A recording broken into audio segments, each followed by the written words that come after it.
My thanks to Richard for his very thought-provoking remarks, and indeed it's a theme that we're about to explore now with my panel. It's very much about what you're already doing as a financial services sector and what we might be able to aspire to. So I have with me a group of panelists who represent some of the 70 companies that we at KPMG interacted with over the last few months, trying to find out what best practice looks like in this space. And indeed, KPMG were absolutely privileged to work with the Lord Mayor on the Finance for Impact initiative. And you will, if you download the report using that QR code on your tables, realize that this is a set of recommendations. It isn't a new framework, deliberately so, because industry have told us there are enough frameworks out there. They don't want a new one. They want us to consolidate what's there and identify best practice. And that's what we've tried to do in this report. And we have some representatives here from the industry who have very kindly leaned into this report for us, but they are a small fraction of those of you who have done so, many of you in this room and many online, and indeed some of you who haven't been able to be with us today. But the reality is that the report is based on that consultation, so it is what industry think industry can deliver, rather than us as consultants giving you a list of things you should do. So hopefully it resonates with many of you and actually raises the aspiration of the sector so that we really can have much greater social impact. And as my chairman in her opening remarks this morning referred to, it's not just about what you can do as a corporate, but also what you can do to leverage your pound, to make sure that all of the clients you lend to, all the clients you manage money for, all of the clients you might have, their assets sitting with you as an asset holder, that you actually make sure that those questions are asked at the right time so you can actually deliver a bigger impact than you might. And for me, there's all sorts of energy that we have actually uncovered. There's already a momentum. There's already a willingness to actually do this and to do it well. And so organizations within the sector, it's very obvious people are at different parts of their journey. Those on the podium today are actually at the vanguard. They're already doing much of what we're going to talk about. But actually, those of you who are not doing it already, I'd love you to be able to go away inspired that you too can do many of these things that they are actually going to talk to us about in terms of examples. So all organizations can and should manage their own corporate impact. All investors and those financing the economy can incorporate some impact considerations into all capital allocation decisions and their product design. And indeed, some firms are choosing to go further and to pursue specific impact objectives, both through their capital allocation and indeed their corporate activities. So we're going to hear some great examples from the stage this morning, and I'm hoping that you will, as I say, be inspired by this and actually take some of these learnings away with you and think, we too can do this within our organization. So we're going to address some of the recommendations in the report, but actually what we're really going to try and do is to give you that feeling that we can elevate the S in the ESG, and in some respects actually bring it to parity with the E in that ESG. So my panelists today, without further ado, I have Andy Howard, who is Global Head of Sustainable Investment at Schroders. I have Vindi Banga, who is Partner and Chair of ESG Initiatives at Clayton, Dubilier and Rice. Then we have online Zelda Bentham, who is Global Head of Sustainable Investment at Aviva. Anne-Marie Verstraeten, who is UK Head of BNP. And we have Sam Tufts, Head of New Assets at Phoenix. So as you'll notice there, there's a cross-section across the industry. This isn't just about what asset managers can do, this is about what the whole of financial services can do. But without further ado, I'm going to hand over to them. So maybe, Andy, you might open for us with some remarks about what you're doing at Schroders. Brilliant. Thank you very much. A real pleasure to be here. It's always a challenge following Charles, who was talking a little bit earlier, with some colleagues from the Social Impact Trust that we worked on with BSC. So I'll try quite hard not to repeat comments that he's made. But one of the points there that Charles really highlighted in terms of the changing nature of our industry, I think is very keenly felt within Schroders. The importance of understanding social and environmental change is not an academic question. It's not a side question. It's at the core of how we think about creating value. It's at the core of how we think about identifying and understanding sources of risk and opportunity. It's at the core of where our clients increasingly expect us to demonstrate not just traditional measures of financial return, but also to understand the impact that those portfolios are having really across the board. And similarly, it's becoming increasingly important, I would argue, to our industry's purpose, in the sense that finance has always been about connecting capital to areas of social and economic need. And those areas of social and economic need, I think, are very acutely clear in this country and around the world in terms of inequality, in terms of the challenges that face many parts of society. And the importance of connecting large pools of capital to those areas of need has never been stronger. And what that really means in some ways is moving the equation of how we think about investment as an asset manager from something of a two-dimensional question, where historically, if we think about the way our industry has worked in terms of risk and return as somewhat backward-looking measures of performance, financially derived, lots of clever equations and formulas that have been built up over decades. But there's a third dimension that's also coming into this, which is around impact and sustainability outcomes. I would say that our industry is going to be characterized going forward by the ability to understand how to deal with that third dimension and how to build investment strategies that can encompass all three of those areas, risk, return, and impact, rather than those two backward-looking measures that have shaped so much of our industry over the last decade or two. So that, in turn, doesn't simply mean how we think about measuring impact and how we think about measuring sustainability. Certainly at Schroders, this has been a huge effort over the last few years. We've developed a number of tools, in particular, for example, SustainX, which is really designed to quantify corporate externalities, and we're expanding that to additional asset classes to really understand the degree to which individual companies or portfolios are contributing positively or negatively to social and environmental outcomes and costs and benefits. But it also extends to how we think about developing new funds, new strategies that can really connect capital to areas of the greatest social need. Several years ago in 2019, we invested in Blue Orchard, a leading impact manager around the world, focusing in particular on emerging markets. We talked earlier about the Schroder Big Society Capital Investment Trust that we launched in 2020 with BSC. More recently, areas like natural capital around the environment have been a huge focus within the firm and a focus of solutions that we've developed for a number of clients. But really running through all of this, I think, is the recognition that impact and how we think about impact isn't simply about discrete funds or discrete strategies. It's really ultimately about how we think about investing across the board, recognizing that there are areas where specific strategies, specific funds will be particularly critical, that are really driving impact and driving change. But it's not simply about those particular areas of the firm or those particular funds. It's about how we think about our role as asset managers, how we ensure that we have a forward-looking view of understanding where those impacts are greatest, which companies are contributing more, which companies are creating the biggest positive or negative impacts, not just because it's important to understanding how we as an industry and how we as an asset manager can help provide solutions to those challenges, but also because increasingly those companies, as Richard Curtis there alluded to, are increasingly being held accountable for the impacts that they're having, and our assessment of risk and return and opportunity is similarly being driven to a larger and larger degree by the impacts that those companies have on society and the environment. So this isn't a niche question. This is fundamentally, certainly in our mind, to how we think about our business, how we think about managing assets, and how we think about developing investment strategies for our clients as our clients change and as their expectations change.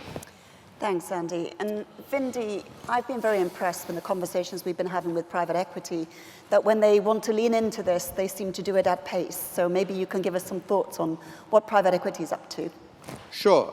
I'd just like to back up and begin with where I spent my first 30 years as an executive, and that was in Unilever. And the reason I say that is because it's shaped my view of business. There's a lot of talk about multi-stakeholder capitalism, and indeed we're talking about impact investing. And I sometimes think surely this can't be new. The best companies have always focused on impact.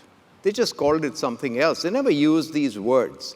But if I think back to my time in Unilever, it's always thought about the larger world in which it created value. If you go back to the 1890s, when William Hesketh Lieber founded the company, he talked about it as his goal was to make cleaning commonplace and to lessen the work of women. Now, if that isn't corporate purpose, what is? That was 130 years ago. So I think there is a lot of this thinking in the best companies already, whether they're in public hands or in private hands. These companies have had impact. And I would be slightly, I'd like to say I have a slightly old-fashioned view on this, and I worry a little bit when we think in terms of specialist impact funds, because it actually absolves the rest of business of their responsibility to have impact. And I think the real issue here is that every business, public, private, whatever you do, should have the right impact. So coming now to your point about private equity, what can we do? Well, I think I can speak for our firm, where I've now been for a dozen years. Our focus flows from what I've just said. Our job is to improve on ESG, and S is very much a part of that, wherever we invest. That's our simple focus. And it's, people sometimes look at us and say, private equity, you're transitional capital. How can you deal with these issues? Actually, the reality is, first of all, it's not that short-term capital. It's there for 5 or 6 years. And many public market companies have a challenge looking beyond a couple of quarters. So it's pretty long-term. Secondly, if we are able to shift the trajectory on growth and profitability, there's absolutely no reason why we can't bring about a change in the ESG footprint. And I think that's how we see it. ESG is not something outside the business. It's in the way you do business. It's in how you run your supply chain. It's how you actually deal with your customers. It's what you do with your products to innovate. So it's inside the business. It's inside the strategy. And I think the reason for this is we honestly believe, as has just been said, that good ESG practices create value. You've seen the huge negative you can have on your market cap if you actually have a poor ESG company for whatever reason. You've got so many examples of that. The reverse is also true, which is that as companies demonstrate good ESG performance, they are earning premium multiples in their sector. So it creates impact. Thank you, Vindi. And Zelda, I know you would love to have been here with us today and the trains have let you down. I'm hoping technology hasn't let us down.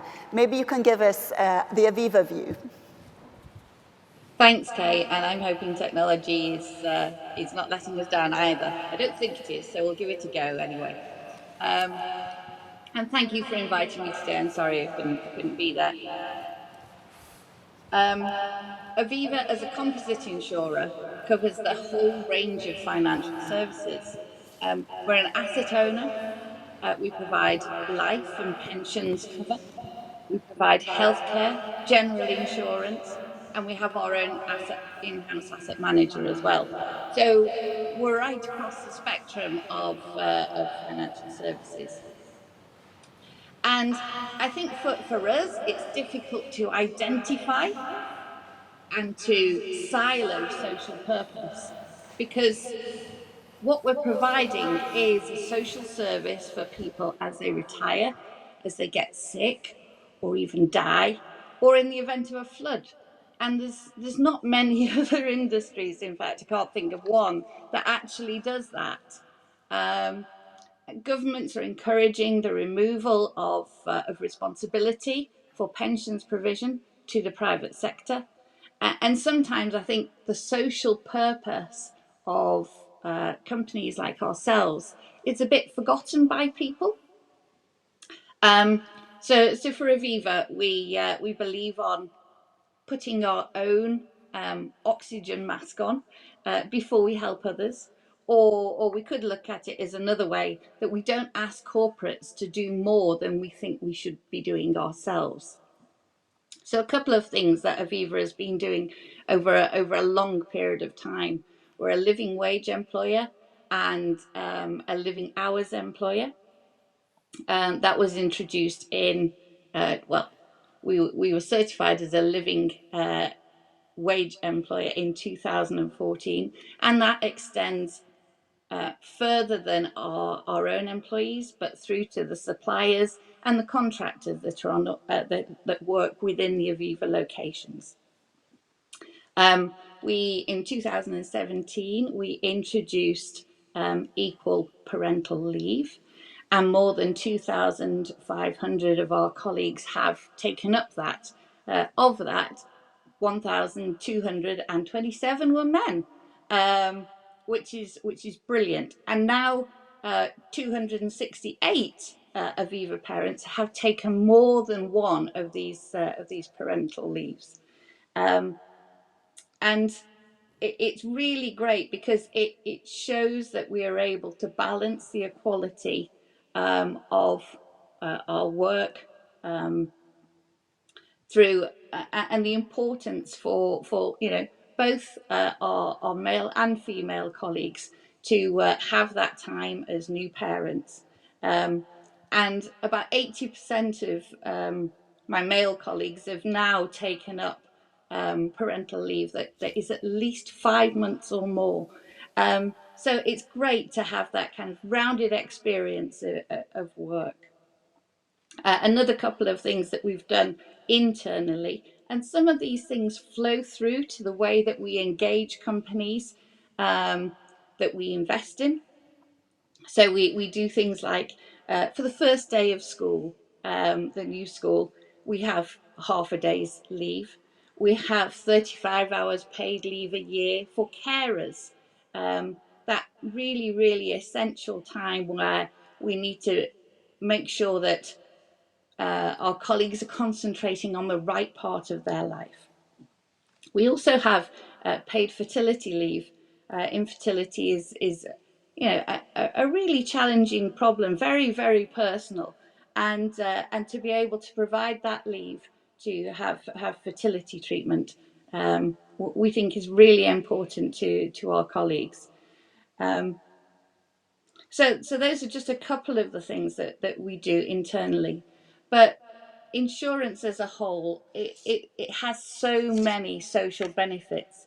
It facilitates trade and commerce, supporting business and economic growth. It mobilizes domestic savings. It fosters a more efficient way of allocation of capital, and therefore means that you can use, or we can use, voting rights on behalf of clients that are invested with us on those social issues, to engage with companies and make sure that they are doing the right thing for their own employees. So that's just a little bit of what Aviva do, but I'll come back to some more specific examples later. Thank you, Zelda. And we've just heard now from asset management, private equity, asset holders, and I think there's a huge sector of financial services, which is the banking sector.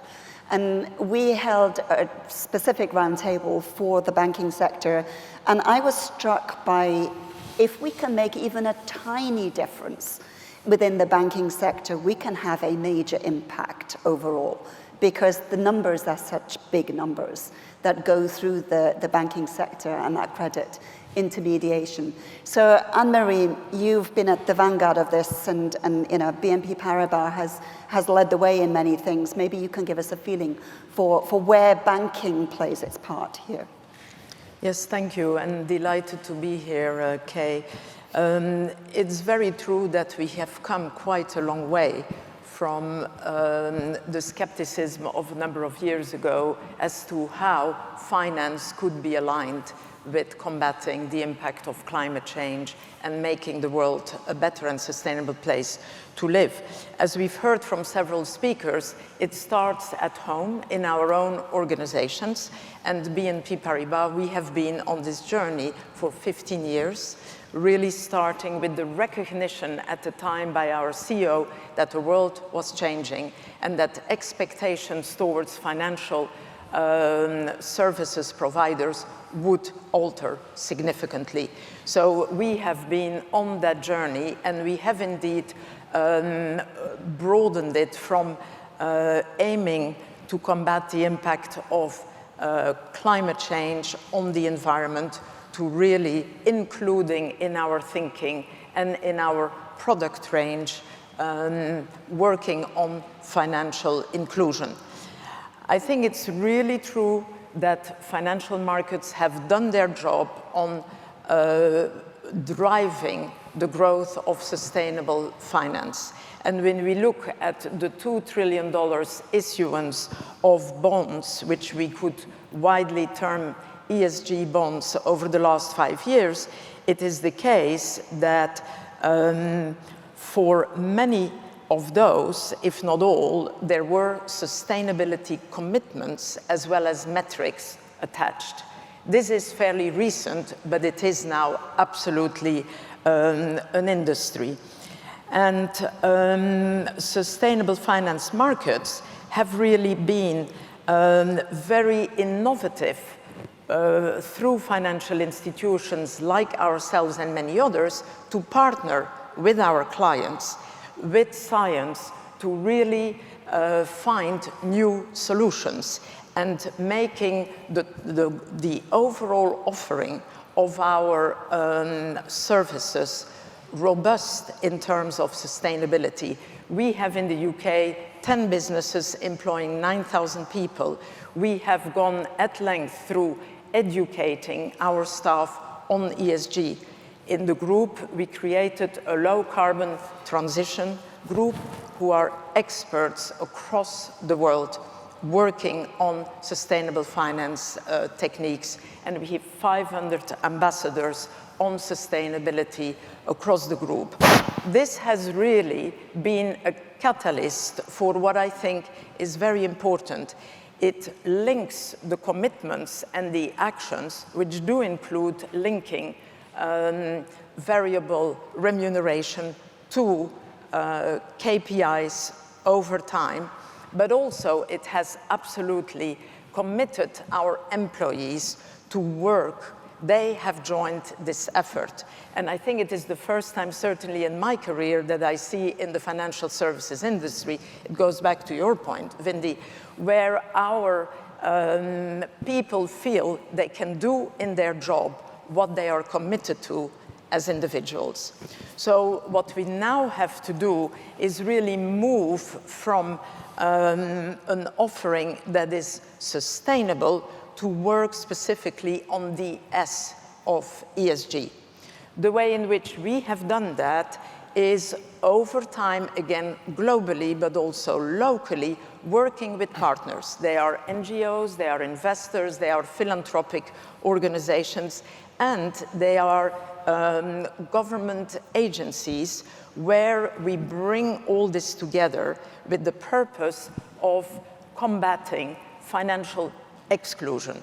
And financial inclusion is really one of the commitments that we have embedded in our strategy of 2022-2025, which is, of course, again, a global strategy, but implemented across the world. And how we have, in many ways, progressed implementing the fight against financial exclusion is by partnering with microfinance institutions around the world. And we do it through using our own balance sheet for financing, as well as investing in funds for financial inclusion. It was, of course, great that Euromoney recognized our efforts last week as the world's best bank for financial inclusion. There is a long way to go, but it shows that it can be done. I want to end this comment on two further points. We are very aware that in order to scale this up, we need to work on data, because it's the data that will help to measure social impact, which will then allow us to progress this movement. And of course, digital, and our strategy is growth, technology, and sustainability. This combines and includes the use of digital as a fantastically effective way for financial inclusion. time and time we see that economic development really propels in emerging markets when there is access to the financial world, and the digital means now really facilitate that. Thank you, Anne-Marie. And Sam, you're responsible for new assets at Phoenix. Maybe you can give us a bit of a flavor for what that means. Yeah, sure, thank you. So yeah, but just before I do that, I'll come on to the finance part, which is the part that I probably know more about within our organisation, but just touch on some of the comments from some of the other panellists. Like Aviva, we have a strong social purpose within our organisation to help customers. Our taglines to provide customers with a life of possibilities, and that's very much fundamental in everything that's going on in the group. And we have a huge number of people working on all aspects of sustainability and impact throughout the group. But as I've been introduced as head of new assets, so I'm very much focused on the asset management part of what the business is doing. So yeah, we're sort of around 300 billion of assets under management in our business, and we notionally split our investments between the assets that the policyholder bears the investment risk and those where we bear the investment risk, and it's sort of split about 60-40, 70-30 in that. In that ratio, and there's different things we can do as a business on the policyholder side, increasingly trying to give that flexibility for policyholders to make those decisions. I think we heard from keynote speaker earlier around how he was very happy to be able to allocate to impact investments within his pension, and that's something that Phoenix very much committed to delivering for its customers. On the shareholder side, we have a bit more flexibility in terms of the actual investments that we can make. So I think that's about a sort of 40 billion book, and each year we're looking to write sort of 3 billion, 4 billion of what we would classify as private credit investments, where a significant chunk of that is being used for a range of purposes across infrastructure, energy, but also social impact, and particularly where we're seeing good opportunities to do that is in the social housing sector and providing more housing to communities and across the UK.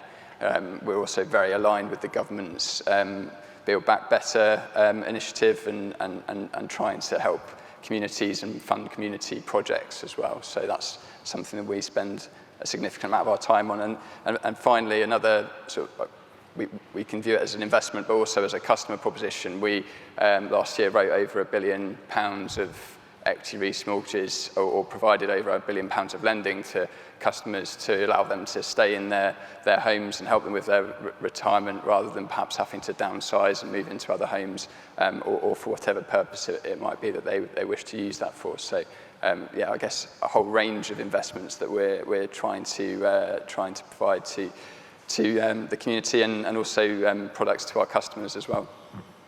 Thank you, Sam. And when we started this work a few months ago for the Lord Mayor, KPMG kind of looked at it and said, is this too complicated? Is it too diverse a topic to really be able to get a set of recommendations or a framework or a set of metrics together? And what became apparent during our conversations was it means something slightly different for everybody. And so you don't have to do everything. And in fact, the UNPRI recognized that S is the most complex element of the ESG equation. And they state that the social element of ESG issues can be the most difficult for investors to assess. Social issues are less tangible, with less mature data to show how they can impact a company's performance. Well, I think the experience we've had in conversations over the last few months has demonstrated that you can find a way through. And so maybe, Vindi, you might give us a few pointers on what you think people should prioritize in this space. So let me begin by what you just said, that these problems are big. And when they're big, you've got to take small steps. And the important thing is you've got to choose a relevant goal. What is the issue that you're trying to deal with, which is relevant for your business and relevant for the environment, the societal environment in which you live? And then you've got to make sure that you make continuous improvement. It is transition. It is journey. And I think you've got to start with that. So what do we do in private equity? Well, I think it starts with diligencing the asset. When you diligence it, that's when you understand the ground reality and you pick what is it that you're going to try and change. And then it's about integrating it in your strategy. I was saying earlier, it's got to be inside the business, not parked around it. There's no ESG department. It's people within the company who deliver the outcomes. So you've got to put it inside the company, and then you've got to measure it and track it internally and externally with complete transparency and honesty. So in this specific area of S, for example, our goal as a firm, I pick ours, and I know that other firms are doing something very similar. Our goal is to try and improve the lives of our workforce and their families and their communities. Now, it's actually, there's a business rationale for this. This is not just being good people. There's enough evidence to show that if you have a healthy, happy, engaged workforce, you get higher productivity. If you have a diverse and creative team, you are more innovative. These are well known. So these are the drivers. So we've picked 5 topics. The first is to be perceived as a fair employer. The second is health and safety. The third is diversity and inclusion. The fourth is helping our employees to grow, self-development, self-evolution. If people feel growth in themselves like the company grows, they are happier. And last but not least, actually retaining and inspiring our people by having a clear, purpose-driven culture. Those are our 5 drivers. How do we operationalize it? When we diligence a company, we run a workforce survey to understand what are the things that are really important to them across these 5 dimensions. And then it's about picking. We don't chase everything. We actually pick which of those are the most important at that point in time, and then put in place a plan to actually drive those, a measurable plan, which we can track, which we share with our investors. Thank you, Vindi. And Anne-Marie, the value of that banking pound, how you leverage that is really important. Maybe you can give us some examples. Well, I will echo a bit of what you said, Vindi, which is that it takes the whole organization to make the most of that effort. And we've really worked hard to bring our organization on that journey and to really embed across it so that we can bring a faster delivery of it. It seems that 5 is a popular number. I mentioned our strategy, growth, technology, and sustainability.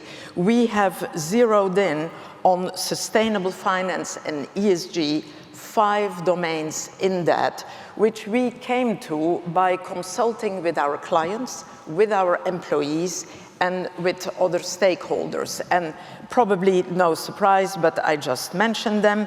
They are reflective of the UN SDGs, and we have sustainable savings and investing, circular economy,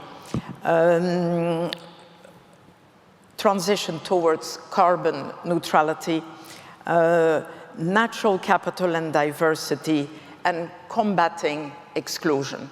And the latter one is the one where we are now working hard to absolutely embed that, because, as mentioned earlier, the efforts to combat the impact of climate change on the environment, I think, are now really, really progressing.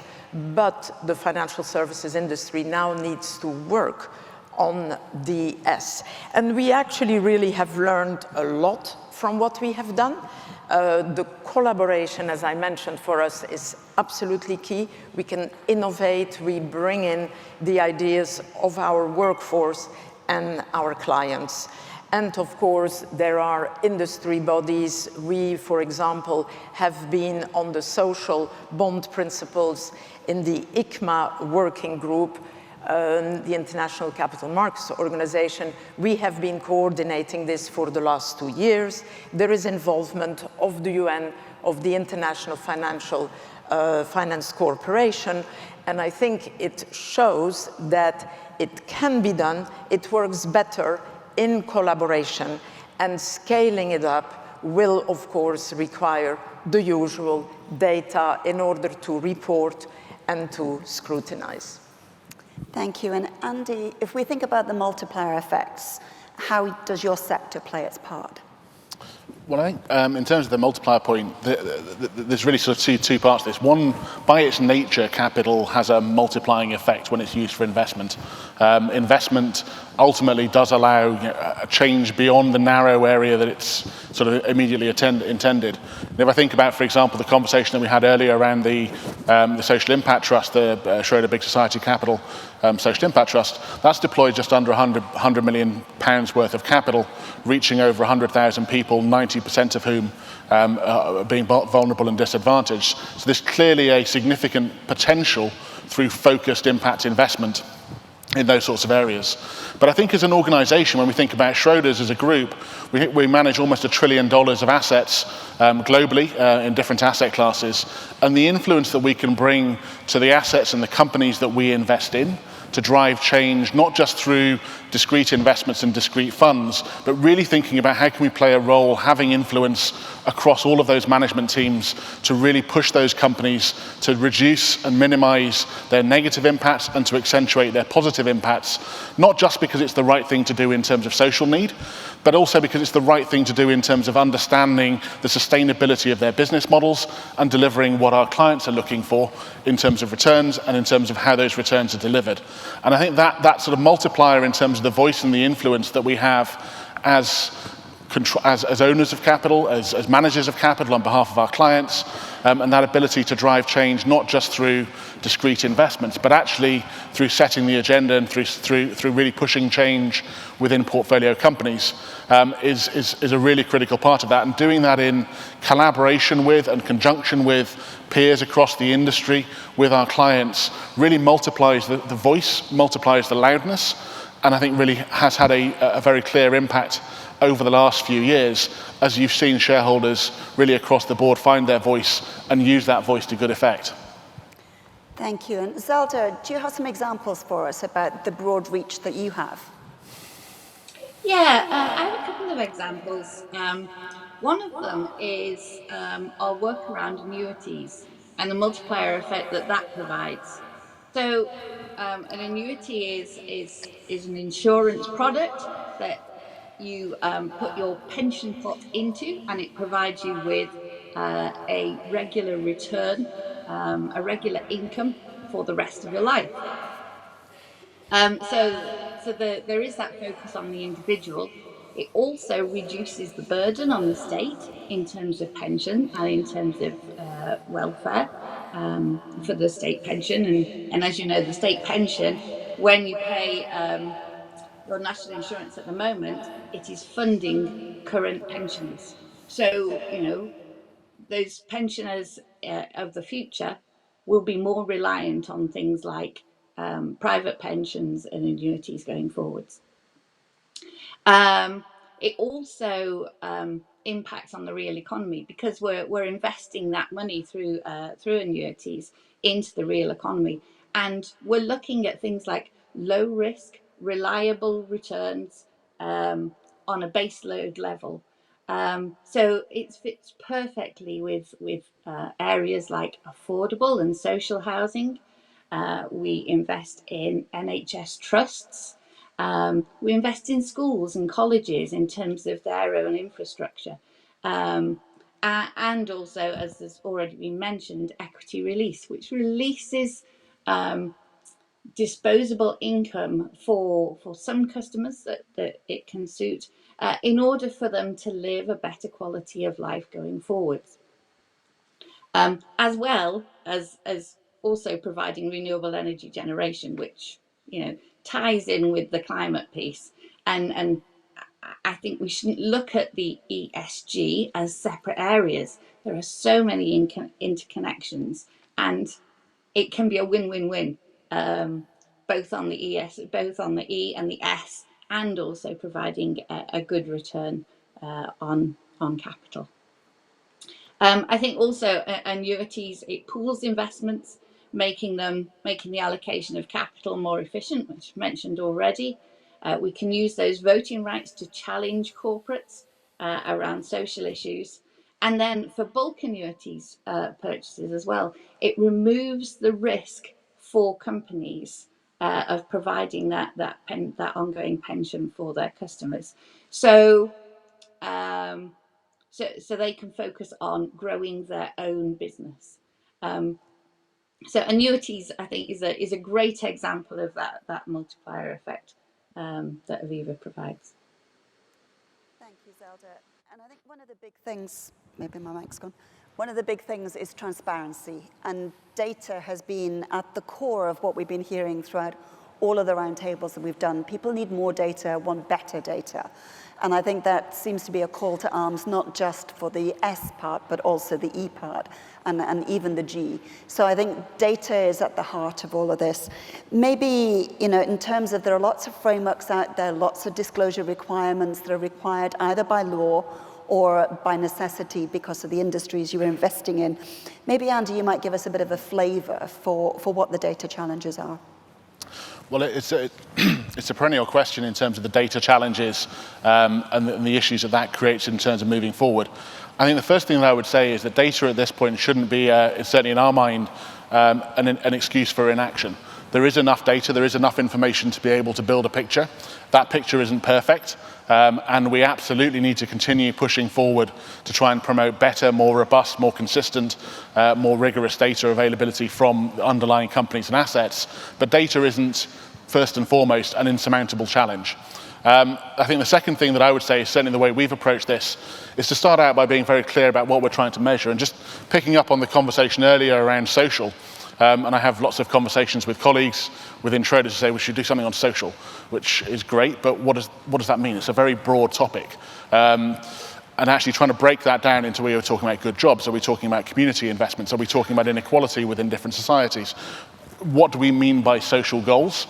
And in this particular example, but more broadly, what are we trying to measure?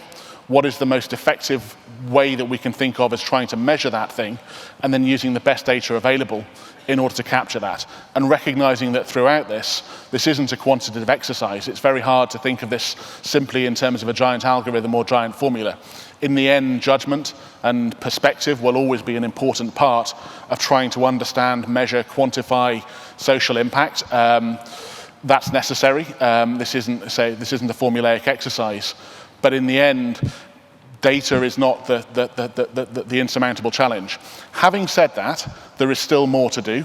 We have been very vocal as members of groups like SASB, which is now working within the IFRS Foundation to try and drive more standardized data reporting, working through organizations like GRI at times and supporting some of their work, as well as you alluded to, national regulations requiring more consistent reporting by companies, I think is a really critical that we continue to push for more consistency and more transparency. It's a slow journey, to be clear, but actually when you step back slightly and look at this and you compare this to the journey that financial data went on, we have moved relatively far in a relatively short space of time. We're 2 decades from the launch of the Global Reporting Initiative, just over fairly recently. Actually, investors went centuries before they had standardized financial data up until the 1929 crash. So we have moved fairly far. I think we all recognize the importance. There is a lot more to do, but we are past the hurdle where data or lack of data or inconsistency in data needs to be a blocker to moving forward. And Sam, as part of what you do in your day job with new assets, is data and transparency a requirement? Yeah, I think certainly it's a requirement in everything we do. So, I mean, we absolutely require that from, whether it's from borrowers or asset managers or any of our sort of counterparties that we work with in order for us to make good investment decisions. Just talking on disclosure and framework, we have our own sustainability framework, which is it's been in an evolution for a number of years, and it will continue, like all of our good risk management frameworks, to evolve in line with the things that we have available to us. And a significant amount of time is actually spent on finding the right data for us to be able to make assessments on whether a particular investment has impact or it's a environmentally friendly investment, or how we can actually measure that. That's a real challenge, but we're continuing to work with all of the counterparties that we work with to try and help them and us improve our assessment of that going forward. I'm very conscious that we're in our last 5 minutes, so I'm going to condense the remaining questions I have. But Vindi, you talked about collaboration as one of the really important ways of delivering social impact. Maybe I can hand to you for your thoughts. Certainly. Just on the last point, I'd add one word, verifiability. It's imperfect right now, but as long as you're transparent and your data is verifiable, I think that's very important, Annette, in how you drive this. On collaboration, look, take any one of these metrics. These problems are so large and societal that you need to collaborate with others. You can't deal with them only on your own. So if you think about the challenge of diversity and inclusion, yes, of course, you can try to look inwards, change your recruiting practices, tackle the challenges of unconscious bias and all of that. And we must do all of that, all of us collectively, because you know what? Again, those are difficult problems. They're deep-rooted. But the bigger opportunity is to enlarge the pie. And that means you have to work outside your company, outside your industry, and you have to go back upstream the educational chain. And so we are collaborating with a number of organizations. We're collaborating with, for instance, the SEO in the US and here, the Sponsors for Educational Opportunity, BWAM, the Black Women in Asset Management, et cetera, et cetera. I could go on. But I think when you think about trying to go up the educational chain and increase the amount of flow of people from different ethnic backgrounds and diverse backgrounds, you need to partner. Mm-hmm. I think that's been a common theme that we have come out with throughout all of the roundtables that were done, and certainly the bilaterals, that you don't have to do this alone. There are experts out there who can deliver the implementation, even if you can't do it yourselves. And I think that is a key message within this. I think we've got a remaining, a quick minute each in terms of, you're all at the vanguard. You've been selected to come here to talk about examples because you're doing things already. What would you say to people in this room and beyond? The one thing that they can do, and I'm afraid it really is quick, short, sharp. Sam, what would you suggest people do? I think you just stole my answer to this question. I was going to say partner with other people. I mean, if you're just starting the journey, there's a lot of people that have made like great strides across all elements, and we've heard about a range of different ways to think about impact here. For us in asset management at Phoenix, I'd say that we've got a number of fantastic asset managers, and partnering with asset managers is a great way to get a better handle, a better understanding on the things you need to worry about when looking at sustainability and how to implement that in your business, and they're always very happy to help. Anne-Marie.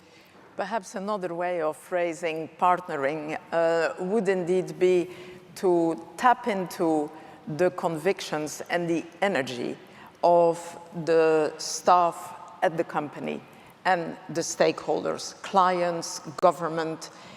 I think this is a unique moment where everyone sees what needs to be done. The techniques do exist, the examples are there, but tapping into that energy and commitment, top-down, energy bottom-up, and in all directions, that is what will get us there faster. Vindi. Focus, make choices.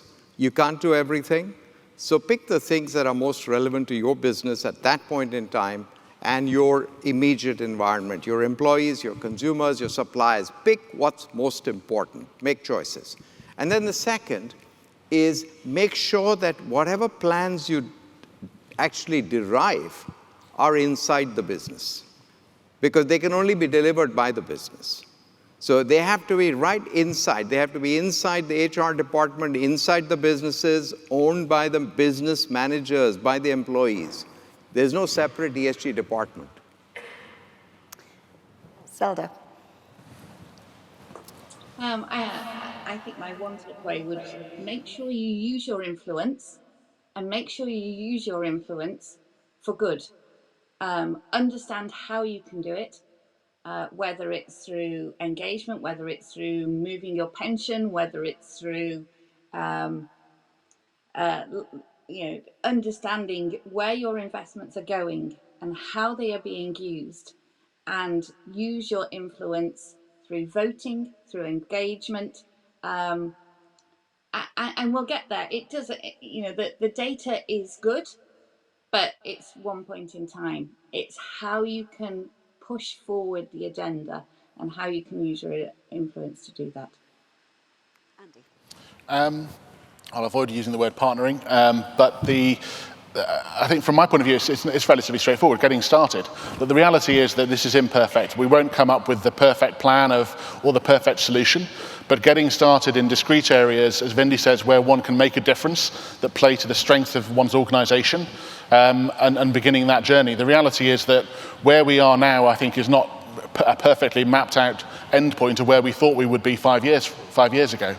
And so trying to be too precise about exactly what every step is going to look like probably doesn't make sense. But simply getting started and doing that with integrity and honesty, in the sense that approaching this as a marketing or a communications exercise will fail. Approaching this as a question in how can, as an organisation, we make a real difference is ultimately going to be imperfect, but will ultimately succeed.